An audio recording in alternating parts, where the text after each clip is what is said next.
Hoje eu vou falar umas coisas muito boas. Boas para quem está começando, boa para quem está mandando bala e boa para quem está já tentando achar um caminho de fechar o ciclo. Porque a gente aprende demais com gente que é cientista. E nós estamos falando dessa semana, né? Nós estamos fechando os 2 meses de junho e julho sobre a célula.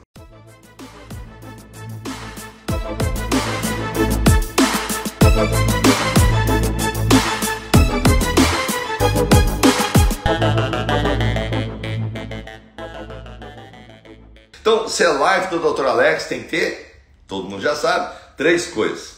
Muita história, muita anatomia e muita beleza. E por que a história é importante? Porque ela nos dá exemplos. Então hoje vamos falar da história desses 2 camaradas aqui. O da esquerda é que está fazendo aniversário agora.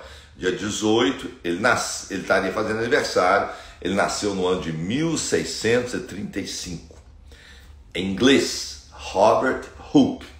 Do lado direito, um holandês elegante. Olha como é que ele está bem vestido. Ele vendia pano. Vender pano naquela época era a coisa mais fina do mundo. O cara fez uma fortuna. E olha que interessante. Doutor Alex, por que a gente está falando de 2 caras que nasceram em 1630? Só para você ter uma ideia, o que significa isso?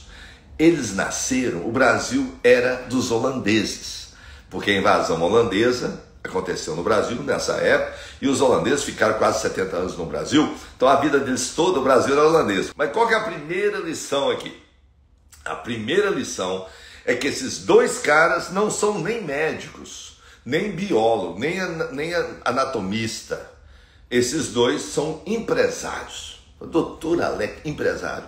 E nos deram o que hoje eu acho que é o mais importante do futuro da estética. Pode escrever aí, pode anotar aí. Não vai ter estética sem célula no futuro. Não vai ter, porque nós vamos ter que trabalhar a nível de DNA, a nível de mitocôndria e a nível de célula.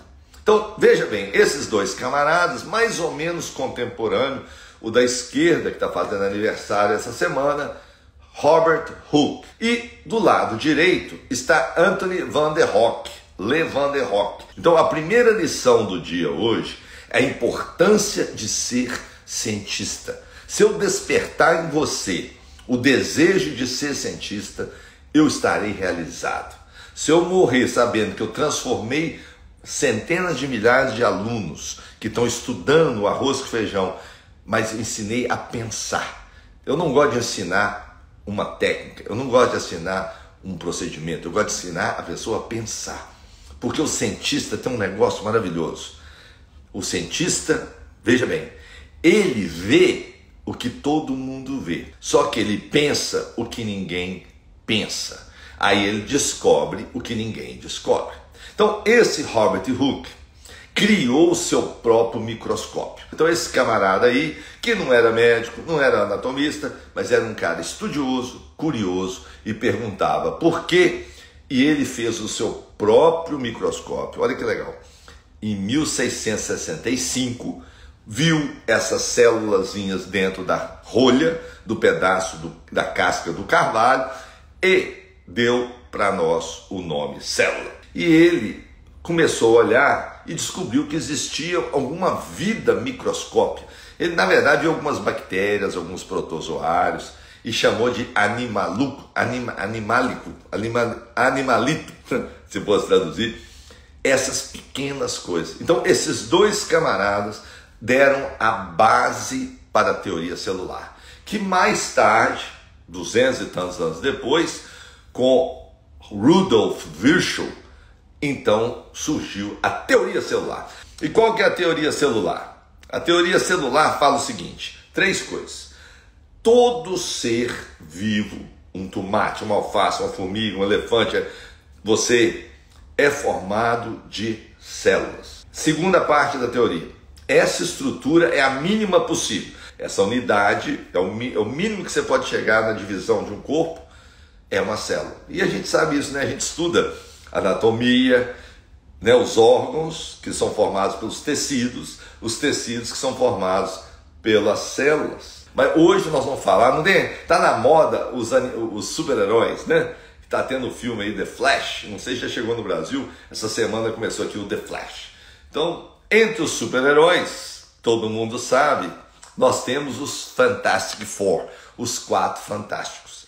E eu gostaria de analogia, falar então hoje das Quatro Fantásticas, que são células fantásticas que nós trabalhamos. Todo o seu trabalho, de segunda a sexta, você trabalha com 4 células. O fibroblasto, o miócito, o adipócito e o queratócito. Não tem para onde correr.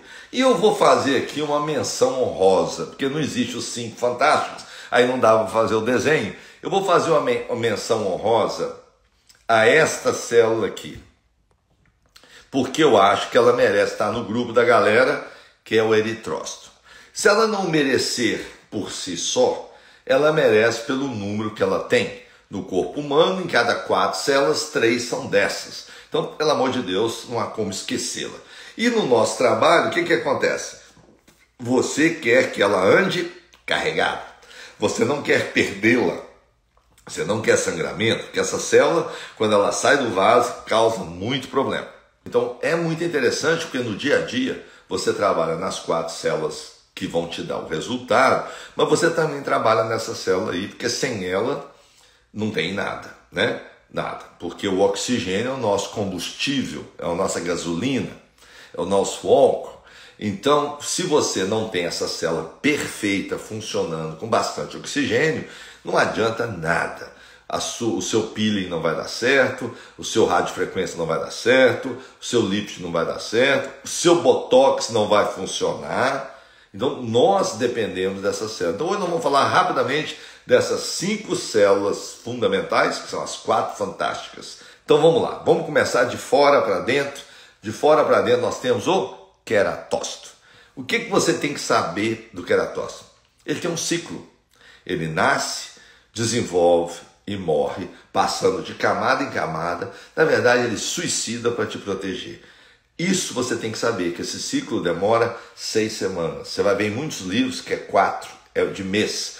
Mês foi criado para poder vender produto, porque é muito mais fácil vender algo todo mês do que a cada 45 dias. Mas, na verdade, a pele, depois dos 30 anos, ela demora pelo menos 45 dias ou 6 semanas. É um ciclo de pele. Então, a primeira mensagem aqui é o seguinte: como essa célula troca, você precisa trocá-la para você ter célula jovem. Então, para você trocar, você tem que fazer 2 ciclos de pele. Então, todo tratamento de pele que você fizer só vai dar resultado. Tratamento de acne, de mancha, de melasma, de hiperqueratose, de queratose aquitínica, pele sem brilho, pele oleosa, pele seca. Todos os tratamentos que visam melhorar a pele precisam respeitar esse ciclo. Então ele não pode ser um tratamento de um dia. O tratamento tem que ser pelo menos 2 ciclos de pele. Aí vai uma dica muito legal. Então todo mundo que você estiver tratando, de pele, siga até 2 ciclos. Agora vamos debaixo do queratócito está o fibroblasto. O fibroblasto é o rei da parada, né? O fibroblasto faz ácido hialurônico, mais do que você consegue injetar na sua vida, é 1,5 kg por dia. O ácido hialurônico ele faz também todas as bainhas celulares e faz o colágeno. Sem colágeno não tem nada. Então todo o tratamento que você faz, você pode dar colágeno, pastilha de colágeno, vitamina de colágeno, shake de colágeno, não vai passar, porque o corpo precisa de proteína. Então, para o fibroblasto, nós precisamos de água, a receitinha de fazer colágeno. Água, aminoácidos essenciais, 2 aminoácidos que não são essenciais, mas são fundamentais, glicina e prolina. Então, água, vitamina C, cobre, zinco, prolina, lisina e os aminoácidos essenciais. Se você estiver fazendo um tratamento de estética, principalmente no rosto, mas em qualquer lugar do corpo, e não está tendo o resultado ideal, ou naquele momento a paciente fala que não está dando mais certo, é porque você está sem as condições ideais. Então, se o queratócito precisa ser removido, o fibroblasto precisa ele ter o ambiente que ele precisa. pH, hidratação, aí os nutrientes, desde que tenha o controle da inflamação. E para controlar a inflamação você tem dois lados, a oxidação e a glicação, que gera inflamação, e a população bacteriana, que é a infecção, que gera inflamação. Então, o controle da inflamação tem que ser bem feito com esse ambiente para o fibroblasto trabalhar. E para o miócito, né? Nós trabalhamos com miócito, você quer tônus muscular. Eu vou te contar uma novidade que às vezes você não liga, não pensa. Todo o contorno corporal depende do tônus muscular. O tônus muscular é aquela tensão, imagina uma arco e flecha, e você dá aquela tensão ideal na flecha, para o arco ir. Essa tensão ideal é a tensão que tem que estar todas as fibras musculares. Dos 327 pares de músculo do corpo humano, além do que não tem par, que é o próximos. Esses músculos precisam ficar com tônus perfeito. Para isso, o que a gente mais precisa é hidratação. Mas hidratação não é água. Hidratação são os eletrólitos dentro da célula, que por acaso tem que ser com a água. Só a água não adianta. Se você tomar só água, você morre. Intoxicação hídrica. O que você precisa é uma combinação de eletrolíticos isotônica, também isoosmótica. Então é água, magnésio, potássio, sódio, cloro, cálcio, porque a contração muscular depende do cálcio. E os seus hormônios têm que estar muito em dia, porque sem os hormônios da tireoide e da paratireoide, o cálcio não nivela. A gente tem que ter aí pelo menos 10, cálcio então 10 miliequivalentes por litro. E finalmente o adipócito. O adipócito, coitado, é a célula que mais sofre. Porque o que acontece com o adipócito maduro? Ele pega todas as organelas e joga para o canto. Então, núcleo, DNA, ribossomo, mitocôndria, está tudo apertadinho na célula. Então, a célula não faz mais nada a não ser guardar gordura. E você fica com raiva dela, fazendo um monte de coisa, dando choque, radiofrequência, ultrassom, para ver se a célula morre. Você não tem que matar a célula de gordura. Esse que é o negócio. Você tem que acordar a célula de gordura, metabolicamente. Esse talvez seja o erro que eu mais vejo na estética. O desejo de remover a gordura na porrada, matando a célula. Ora, não faz sentido no organismo todo multicelular que para ficar bonito você tem que matar a célula. Então, o principal da gordura, gente, não é destruí-la, não é matá-la. Até porque se você destruir a gordura, você causa inflamação, porque essa gordura gera ácido araquidônico, e o ácido araquidônico vai gerar o quê? As prostaglandinas, que desencadeiam o processo inflamatório. Então é muito importante você entender que a célula do adipócito, a célula gordurosa, ela precisa ser ativada. E quem ativa a célula adipócita? 3 hormônios catabólicos. O glucagon, o pessoal não fala do glucagon, né? Todo mundo fala da insulina. Ótimo, porque a insulina é o hormônio mais importante do nosso corpo. Mas tem que falar do glucagon, gente. Da adrenalina, da noradrenalina. Esses hormônios fazem... A insulina também participa no metabolismo do adipócito. Então, você precisa ter os hormônios pancreáticos e da adrenal em good shape, em bom estado, para que você possa fazer o quê? Acordar a célula adiposa.